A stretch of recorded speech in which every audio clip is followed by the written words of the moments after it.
All right, last week I talked about my great grandma Mabel and this amazing oatmeal cookie recipe that was sent to me by one of my dad's cousins in North Dakota where my Gramps grew up. Gramps was the son of great grandma Mabel. That makes sense. He was my grandpa, my dad's dad, and you guys, he was just the gem of a grandpa. He was so like laid back and easygoing. And a lot of the people that knew him, you describe him as cute. Like he just had this cute personality and a cute way about him. And he baked.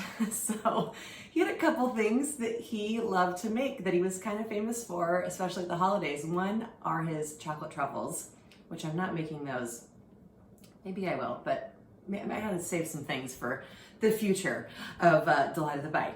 But cheese cookies, I talked about that last week, and this is probably, I think, the thing I remember the most that my Gramps would bake, because I was like, cheese cookies, and as a kid, you're like, but they're like not sweet, but it's a cookie. I'm so confused, but I just loved them. They were so, so good. So if you ever had like a cheese wafer or a cheese straw, this is like that, but it's my Gramps' version.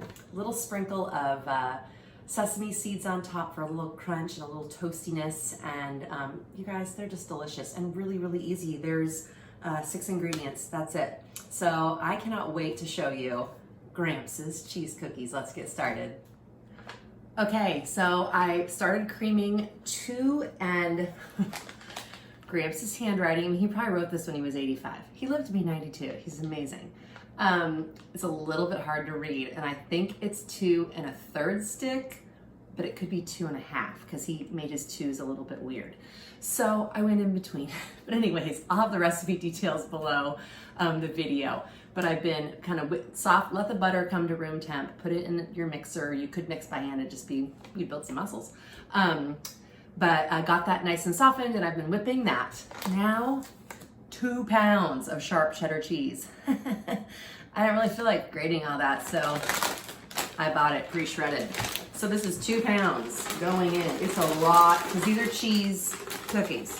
So it's a lot of cheese. I have to mix that around to the other side. And I really hope that I'm not somehow misreading 2 pounds and it should be a pound, but we'll see. This is where it's gonna have a really deep mixer. I'm gonna do it like on and off so I don't get the cheese flipping out on me. All right, we're looking good. I'm letting the KitchenAid do the work for me. So once I get this cheese incorporated with my butter, then I'm gonna slowly begin adding my flour and then a little bit of mustard. Now, Gramps isn't around for me to ask him, did he use dry mustard or real mustard? It just says mustard. My culinary stuff makes me think I would do dried, but I'm gonna just go with mustard. Can't hurt, it won't be too bad, it's just a little bit. So this is getting real gummed up on the sides. I may be ending up switching to doing some of this by hand, but it's not a low-cal cookie. Are they ever low-cal? Ugh, but cookies are so good. And these are just spectacular with a glass of wine or a fun little holiday cocktail. I mean, and they're great to give as gifts for people. So anyways, I'm gonna keep working on getting this mix. I'm gonna start my flour and I'll see you in a second. Been adding my flour slowly but surely. It's starting to kind of come together. Last little bit's going in. It starts to kind of crumble down. It looked like at first in my mixer it might like spill over, and it didn't. But I just kind of kept turning it on and off as it like slowly took the flour on. So a little bit more on top here. And then also I added that mustard. Additionally, there's a little bit of salt that was added. I already had mixed it in with my flour. So it looks like little pea gravel almost. I'll pull some out and show you. Hopefully I won't drop it. Do you see that? It's kind of like real crumbly. But if I have it in my hand and I squeeze it, it totally forms a ball. So I'm gonna take the mixer bowl out, and then I'm gonna be folding in some Rice Krispies. Which is kind of a fun little twist. It's like that little, ooh, what's that? It's like a little crunch, add some air into these. So good. Just 2 cups of Rice Krispies. I'm gonna fold those in. And then you make small little balls and it comes together really well. I'm probably gonna try my little cookie scoop, see how that goes. and then we'll be pressing them down with a fork. I'll show you how we finish them up to put them in the oven. Hi, so I've just gently kind of gone around and folded in my Rice Krispies. I even made a little snap, crackle, pop and got those nice and incorporated. The dough is really crumbly. Like, it looks like, how is this gonna make a cookie? But trust me, you've got butter, you've got cheese. It's gonna squeeze into a ball, no problem.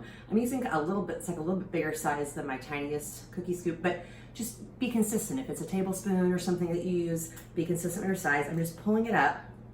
I'm gonna drop it into my hand. It's completely crumbly. I'm gonna squeeze it, switch it into my other hand, squeeze it, and already, boom, I got myself a ball. Now I'm just gonna kind of form it into a nice round ball.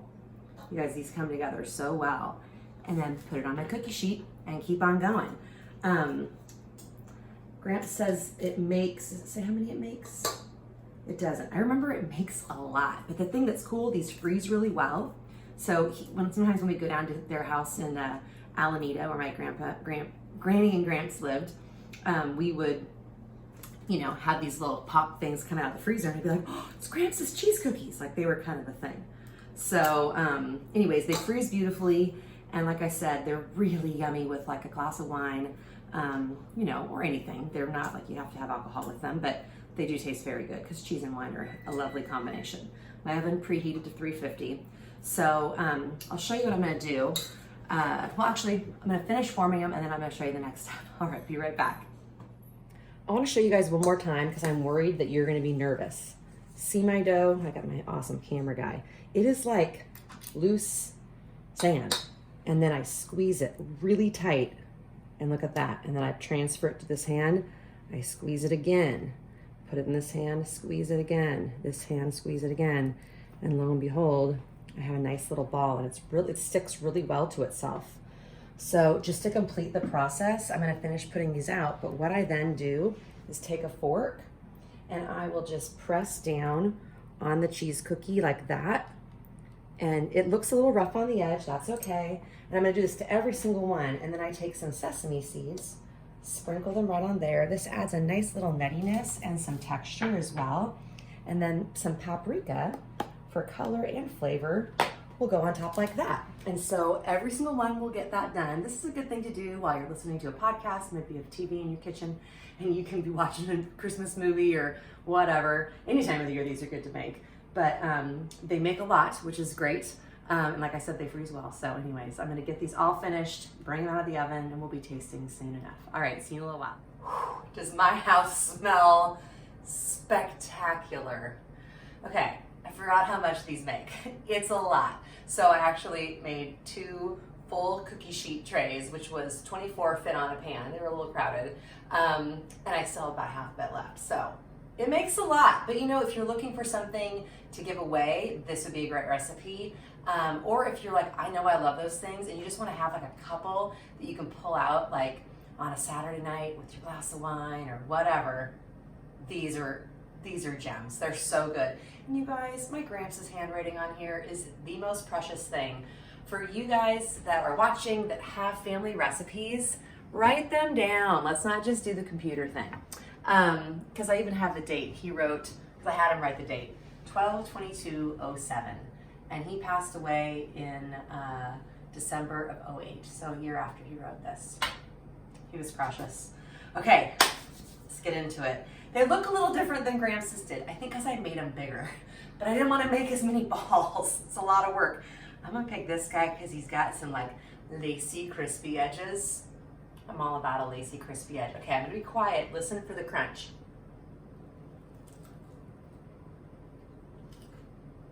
Do you hear it? It's like crunchy cheese. Are you the kind of person who loves the crunchy cheese edge of a quesadilla? That's what that reminds me of. You guys, these are so cheesy. They're really light and delicate. They almost remind me of like a puff pastry. I know they're nothing like a puff pastry, but there's a lot of butter and flour and cheese. They're salty. That little crunch from the sesame seed on top and the paprika. It's just that nice little, just a little hint of something that you're not quite sure what it is, it's a nice touch. These are so outstanding. Even though mine are somehow, maybe I didn't read the directions right, I'm not sure, or the measurements right, because Gramps' writing is a little bit hard to decipher, but it doesn't matter. They might not look like his, but they taste as good as I remember. So Gramps' cheese cookies, I highly suggest giving these a try. Super fun, something different for the holidays. Delight of the bite. Subscribe, share, tell your friends about me. Thank you so much for watching. I'm not sure if I'll be here next week.